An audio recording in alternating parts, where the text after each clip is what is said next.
Now at this point, I will bring out Stephen Michael Shearer, who will introduce Ms. Neal.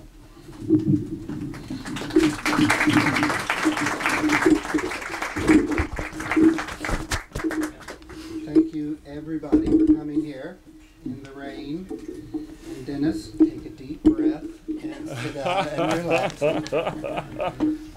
I do want to let you know that Miss Neal, I think Dennis mentioned, has just completed her scenes in her 34th feature motion picture, Flying By, which will be released next year. And I have to tell you, she's been up on the set since 6 a.m. this morning. This will actually mark her 6th decade of motion picture work, and I have to tell her, and I already have, I'll tell you how very honored I am that she's agreed to accompany me here tonight for this signing. I was here last year when we were doing the book tour. The book, Patricia, Neal, An Unquiet Life, was released or published by the University Press of Kentucky in summer of 2006. And Dennis very graciously invited us back to host this event because the filming of Flying By was right over in San Diego. At any rate, most of you probably wouldn't be here unless you knew who Patricia Neal was and is. And at any rate, I'll try to keep this very, very brief because I want to introduce you to her. And following my introduction and her coming out, we will have a question and answer for a while, and then we'll sign books. But I do have to tell you, she is a very, very tired woman, but a very, very gracious individual, and I'm very, very happy she's still able to stand on her feet after a grueling day today. Patricia Neal, as you may or may not know, was born in Packard, Kentucky in 1926. Very, very early age, age 11. She decided she wanted to be an actress. And her parents, her good parents, certainly encouraged her and allowed her to spread her wings, and in no time at all she was performing what was then called monologues a great deal in the 1940s. After graduating from high school, she attended Northwestern University, was a student of the legendary Alvina Krauss, and it wasn't any time at all she was performing then in Summer Theater, Alvina Krauss's Summer Theater in Eaglesmere, Pennsylvania. And she went to New York, as a matter of fact, and started hitting the pavement, wanting to be a very serious actress. And it didn't take too long for her to land an understudy job in Voice of the Turtle. They sent her to Chicago. She replaced Vivian Vance on Christmas Eve, 1945. And from there she came back to the East Coast, did some summer stock, and fortuitously won the lead in Lillian Hellman's prequel to The Little Foxes, a play called Another Part of the Forest, which won her a great many accolades, and the very first Tony Award ever presented a living human being in the very first Tony Award presentation in 1947. She is the only recipient of that award that year who is still with us. And just a year or so ago, over the course of the many, many years, Patricia's Emmy or Tony Award was lost.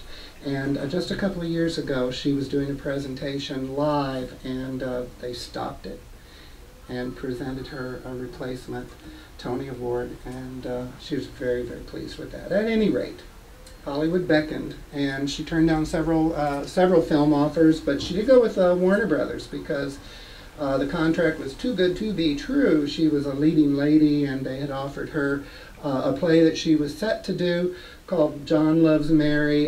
They offered that as her first film role opposite future President Ronald Reagan. She did 2 films with Ronald Reagan, the second being The Hasty Heart, which was filmed in England.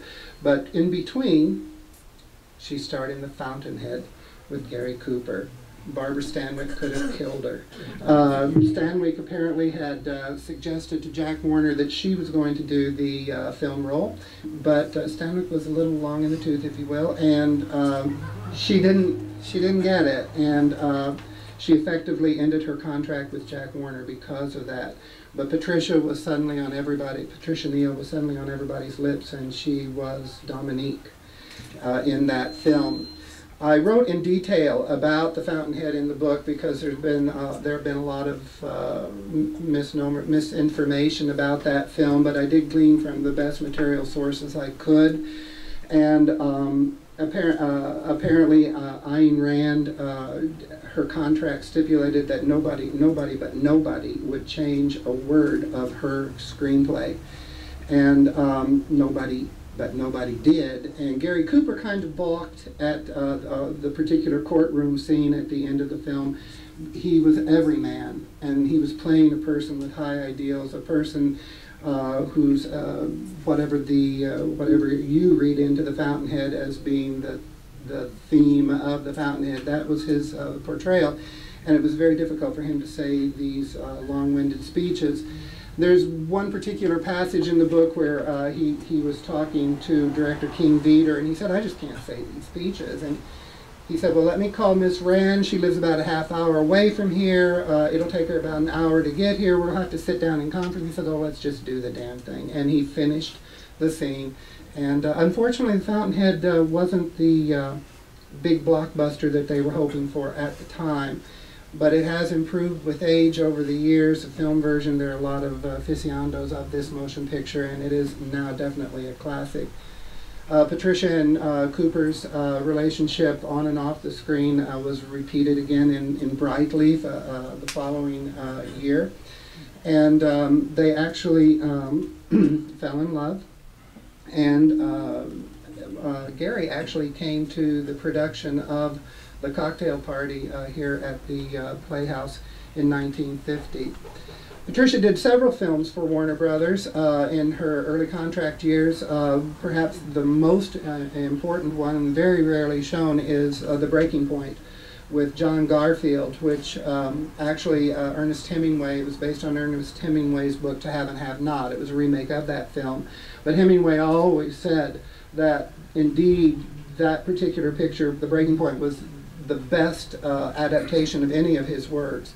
And he praised Patricia tremendously and John Garfield for that film. If you ever get a chance to see that film, it's so rarely shown. It's not out on DVD, but it is terrific. It is a very good film. She did some other films for Warner Brothers, and they elected not to renew her contracts, but she got a dandy deal with 20th Century Fox.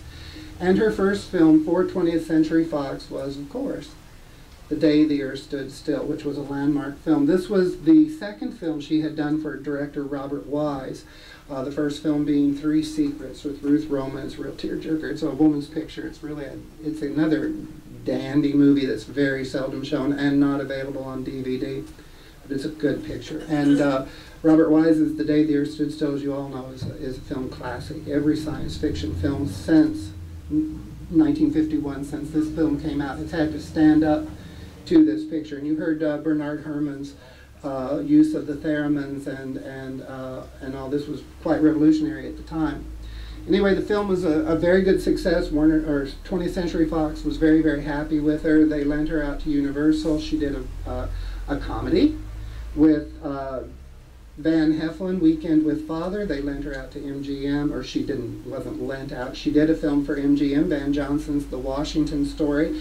She has Washington runs a lot in her movies. The Washington Story took place in Washington, bingo, and at any rate, her second film for Fox was Diplomatic Courier with Tyrone Power.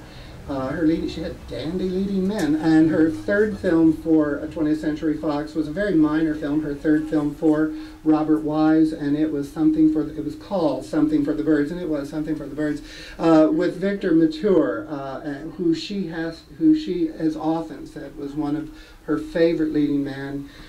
He was a very, very fine gentleman, Pat told me.